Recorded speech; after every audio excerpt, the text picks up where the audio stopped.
Hey guys, how's it going? It's Etanius here. Welcome to episode number 2 of this NHL 22 Detroit Red Wings Fantasy Draft Franchise Mode in Motor City here on my channel. If you guys have missed the first episode, go back and check it out. It'll be up in the top corner and down in the description.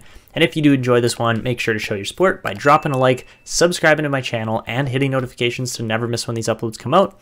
I really appreciate all the support. I can't believe we just hit 3,000 subscribers.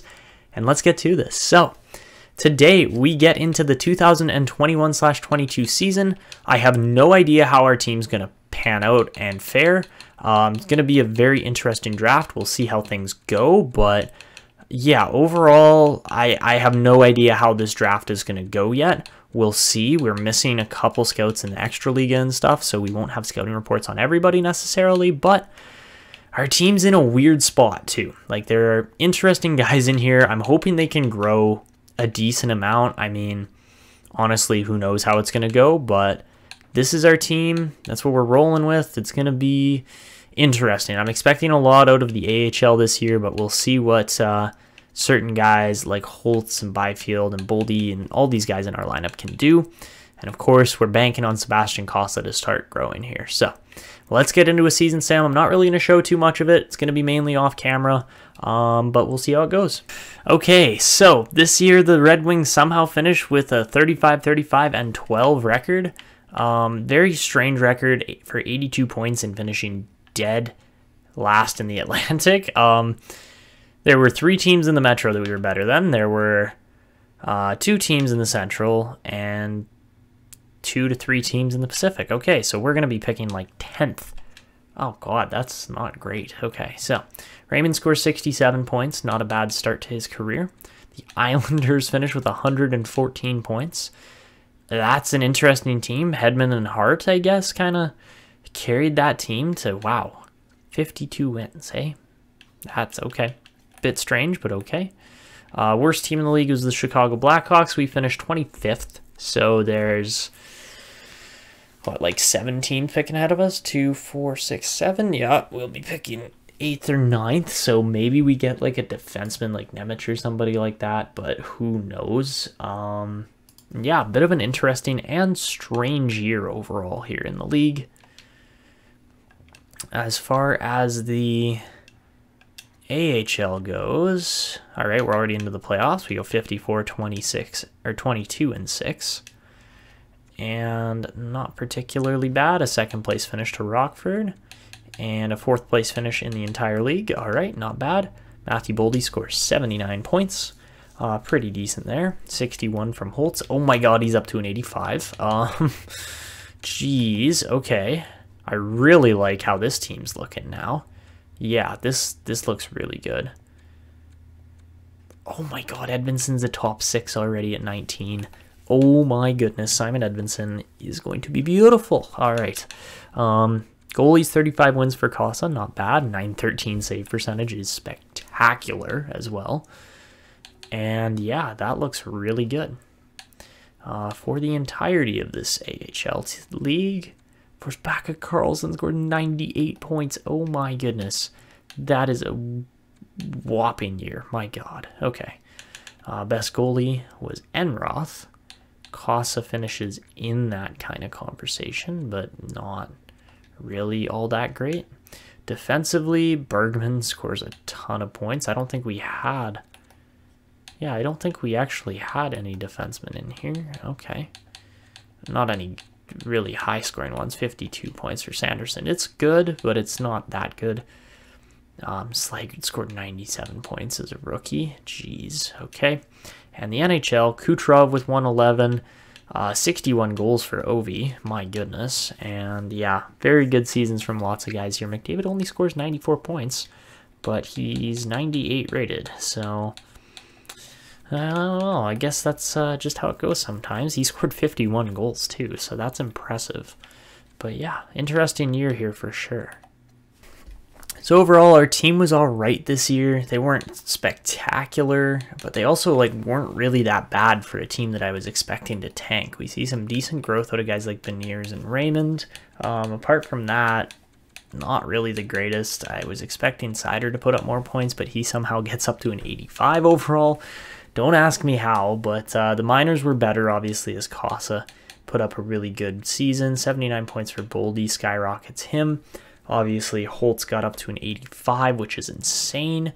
And yeah, we've got a lot of players here that could be breaking into the NHL within 1 or 2 seasons at most. So, yeah, Grand Rapids already into the playoffs here, so that'll be interesting. But that's really all we're going to follow here. So guys, as we continue to sim on here, we'll see how this team does a little bit more as the NHL season concludes. And, you know, there's an interesting draft coming up, but I honestly don't actually know where we're going to end up picking. All right, so we're down 2-1 to Rockford to start, and Rockford's a really good team, so... we might be out here, and that we are. All right, so the Grand Rapids Griffins are eliminated in round 2. We missed round 1 of the playoffs, where they ended up taking on... Milwaukee, beat them in 4, and yeah, not very many sweeps so far in the AHL playoffs. Alright, so this first season of our fantasy draft, the Colorado Avalanche and the Rockford Ice Hogs are going to win their respective championships. And just looking over at those two teams, first things first, Colorado. It's got Patrick Kane, Stamkos, Kadri. You know, I was kind of expecting that team to be okay just because they got 2 90-plus rated players. But they've also got really good goaltending in net for cheap, and yeah, they manage their cap space extremely well. Apart from that, you know, looking at Chicago's system, it makes sense. There's a lot of 70-plus rated players in there, and if they've got an extra good goalie, which maybe they do, maybe they don't, no idea if they do or don't, but they were able to win still with Rockford. So yeah, Johnson scored 7 points for us. Not really the best season ever, but looking at player growth here, and yeah, this team is looking phenomenal as far as the young guys growing. It's not going to take much longer for these players to really start making an impact in the NHL. And looking at the, you know, system here, we've got 2 79 rated defensemen here that are ready to break into the league as well. Maverick Bork's up to a 73. Johnson grew by 20 ratings, or 20 modifications. So yeah, really good seasons there. Cossa is 76 rated at just 19. So yeah, there is a lot to hope for here with this system. And now, without really any further ado, we're going to get to the draft lottery, see how the team does, and it should be an interesting one here. So, all right, player retirement coming up here. I want to get a little bit more scouting done maybe, if we get the chance. I don't think we will. Yeah, overall, you know, the scouting reports are looking pretty good. We're going to snag a couple good players here at this draft, so. All right, and the Montreal Canadiens are going to still pick number 1 in this draft. We're going to move from 8 to 2. Okay, then. That's going to be interesting. I did not expect us to move up that much. I thought for sure we were going to be picking at 7 or 8. So pick 2 is very nice. That's going to give us the option of a guy like Shane Wright potentially. And yeah, I'm okay with that. So do we really need a playmaker? I don't know if we necessarily do. I mean, yeah, a playmaker would actually add to our lineup for two-way forwards and stuff like that. So because we got a lot of two-way forwards, snipers, and other players of that caliber. So having a Shane Wright or a Juraj Slavkovsky, either one would be very nice. So with that in mind, I think for sure we're going to be taking Shane Wright here. I don't see anything else really changing there. Joe Piscula retires. No idea who he is, but good for him. He's the only retiree this year. All right, and do we see any retirees? We lose Kalle Oman, our Grand Rapids Griffins bench boss, and all right. There you have it. Very interesting season, but I think we are just going to go over and review the player awards here now. All right, so let's get into this entry draft. It's going to be a bit of a weird one just based on where we're picking and everything, but yeah, this should be interesting. Looks like teams 2 and 3 here, Columbus and Montreal, or teams 1 and 3 want to trade their picks, so that's strange. All right, so let's sim this pick, and Slavkovsky is indeed going to go to the Montreal Canadiens first overall. Makes sense, that's what actually happens. So Here we go, Shane Wright with the number 2 overall selection. I don't see any reason to pick any lower than him. He put up 96 points. Very good OHL player, and I think he's going to really fit our Detroit team well in the future. He's a very good player, and I have no doubt in my mind that he's going to fit either nicely on the wing or with one of our other centers that has better face-offs. But yeah, a playmaker like that, he's going to make a big impact on this team. So we go over to pick 40 now, and this should be an interesting one because I don't really know how our second round is going to go. So starting things off, pick 40 is a bit of an interesting spot to pick, but looking back at the rest of the second round, Andreychuk falls to 7. Interesting. Mikkola goes 3rd. That wasn't supposed to happen. Simon Nemec falls to 10. Oh my goodness, Jirasek to 12. Man, what is going on here? That is just crazy. Oh my goodness, Cody Boro, 20th overall. Are you kidding me?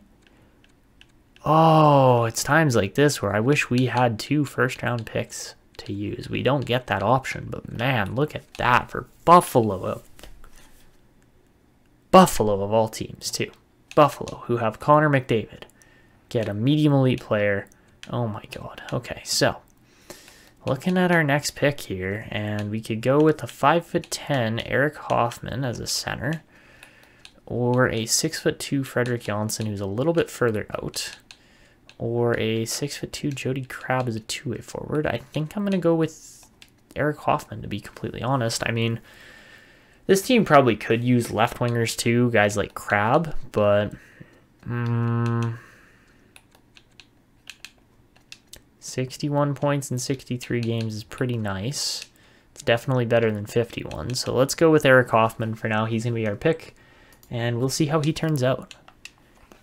So Hoffman is 73 rated. He's a sniper. No X factors, unfortunately, but again, another good piece to add to this team. All right, so over to pick 63 now. Oh god, I guess that was Montreal's. Yeah. Oh, the Canadians just screwed us out of some players there that I thought we were going to be getting. Oh man, that kind of sucks. Okay. So Sierra and Janssen were both very nice players. Tokarski was okay. Crabbe obviously was a great player. Oh my lord. Okay, yeah, we missed on a lot of players that would have been at least semi-decent. So, all right, pick 31. Oh my goodness, this is way further back than I expected to be. But who do we want to go with here? I know that Simon Forsmark has got to be a medium top 4.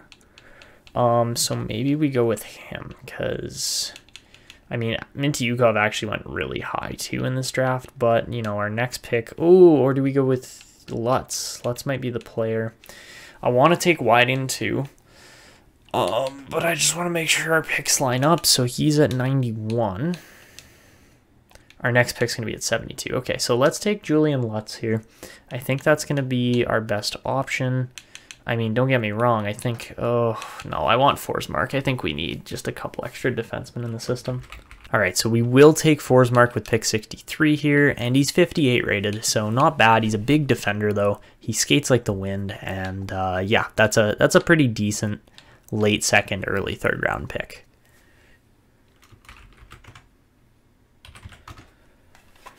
It does kind of suck because I thought we were going to be picking up a little bit higher than where we did. Lamoureux's huge, 6'7". Apart from that, not really the greatest picks there in this next round. We totally could take Lutz still, but I'm more set on landing a good backup kind of goalie, and I think that Whiting is going to be elite. And he is indeed, all right, 58 rated. And with the 72nd overall pick, can't really complain about that. That's still a decent pick.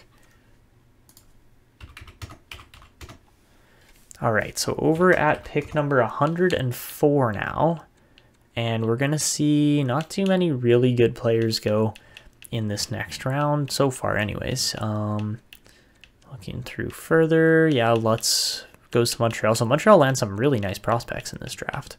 Gotta hand that to them, but I think, yeah, we have to go with Love at this point. Tristan Love, medium elite guaranteed. Let's take him, and he is a 52 rated two-way forward. All right, so we land our third center of the draft. But I'm okay with that. Shane Wright and Eric Hoffman are also going to be fantastic players in the near future. We just miss out on Graham Sword, who would have probably been a really nice pickup too. Landon McCallum too. All right, but at pick number 116 here, I think we have to take, where is he? Well, there's two guys actually I want to take coming up here a little bit later. One's Korchinski, because I know he's a top 4, and then the other guy here is Ruben Leitch. So just want to make sure we're picking before 138, which we are. It'll be 128. And yeah, let's start off by taking Korchinski and then go from there. So Korchinski is going to be the first pick, and he is 53 rated, so not terrible. And for pick 116, I will definitely take that. So on to our next pick. We've landed some decent defensemen, decent centers in this draft mainly, one goalie and Wyden. And yeah, I'm happy with our prospects, but pick 128 will become Ruben Leitch. Over to 136, and nothing at all in here. My goodness, this has been a weak draft, really, apart from the prospects we've landed and a few others. But yeah, overall, my goodness, like just not a solid draft, really. All right, so with 136, I think we have to take Ruslan Popov. We don't have another pick until like 190, so we're going to take Popov, see how he turns out. 48 rated, low elite defenseman, not bad. And over to pick 200. And I'm just really interested in that one goalie that we had pinned, because I don't know how good or bad he's going to be. And it wasn't Pettinger. It had to have been, where is he? Did he get picked in round 5 still? I guess he did. I thought I saw a low elite. I guess it was Bobrovsky being a low 4. Kuznetsov, nice pick there by New Jersey. But apart from that, Brennan was okay. I don't see this goalie anywhere. Jager Furcus is actually like a really nice player in real life, but oh, there's Valfor. Yeah, so he was he was a fringe starter. I wasn't sure how good or bad he was going to be, but for the final pick here, we're going to go with Omar McPherson. I think that's the best idea here, and all right, so that last pick there with McPherson is going to conclude our draft, and really, I'm happy with those prospects. I mean, I wasn't expecting to land a guy like Shane Wright. I was hoping our team would tank that much, and then the lottery luck just played into it too, so getting him, Hoffman, Love, and yeah, 3 really good centers there. We get some decent D-men in Korchinski, Popov, Forsmark, and yeah, I mean, Whiting's going to be decent. We get some decent wingers in Leitch and McPherson too. Really, overall, just a super solid draft.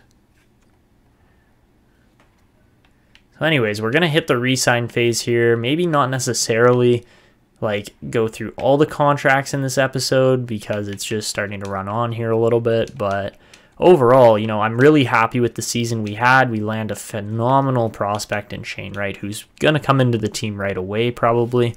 Maybe we let him sit for 1 year in the OHL, but I've had struggles with that recently, so maybe that's not the best idea. But yeah, overall, just looking at this team, like, look at that. Jason Spez is up to an 85. Like, how? I mean, don't get me wrong. He put up a phenomenal season here, 51 points, but, like, what? I was not expecting a guy like Spezza to be up that high already. So, yeah, we got lots of players to re-sign here, lots of 1 year kind of level players. Edvinsson's up to an 81, so he'll be in the team. Shane Wright, we could probably sign. Apart from that, Rasmussen, Boldy, we've got decent names throughout here. Even Jake Sanderson probably should be playing in the NHL this upcoming year. I could say the same about Kent Johnson, but, you know, we've got enough players in here, enough elite kind of guys that I think the team's going to be just fine. So, after 1 year, we're in a really great spot. I like how we're looking. Perreault will get re-signed. I don't think we're going to we'll let Wyden develop for 1 more year probably there with the Lakers, but yeah, that's where our team sits. We're in a great spot. We got lots of good players coming up the system that we are going to have to pay soon enough. And yeah, there's not really too much else to it here. So that's where we're going to wrap this one up. If you guys enjoyed, make sure to go down below, show your support by dropping a like, subscribing, and hitting notifications. Of course, leave comments to possibly get featured. We'll name the captain next episode. I honestly don't know if it's going to be Ramyond or Seider or somebody else, because really, I like where the team's at, but nobody's really proven that leadership to me yet, apart from maybe Spezza, who shot up. But again, he's 39. He's going to retire soon enough. And yeah, that's it for me. I hope you guys enjoyed. This is Etanio signing up, and until next time.